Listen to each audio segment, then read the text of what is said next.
আজ ২৭শে এপ্রিল। আজকে শকুন্তলা মায়ের পুজো, তাই সেজেগুজে বেরিয়ে গেছি মায়ের দর্শনে। ইশিকাও চলে এসেছিল আজকে সেই কলকাতা থেকে এক ফোঁটা মায়ের দর্শনে। আর কত কত তীর্থযাত্রী এসছে মায়ের একটুখানি দর্শন পাওয়ার জন্য।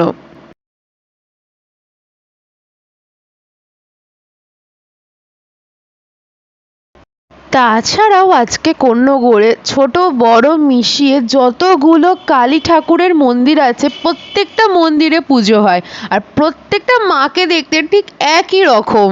এবছর মায়ের পুজো ১৩৫ বছর পূর্ণ হলো। মানে ভাবতে পারছো কত কত কত বছরের পুরনো এই পুজো। তারপর সব বন্ধুরা মিলে চলে গেছিলাম খেতে, কিন্তু কি খাবো, যা গরম বাপরে, তাই খেয়ে নিলাম আইসক্রিম। ৪ জন ৪ রকমের ফ্লেভারের আইসক্রিম খেয়েছি। তারপর ইশিকাকে ট্রেনে চাপিয়ে দিলাম, ও চলে গেল বাড়ি। টাটা।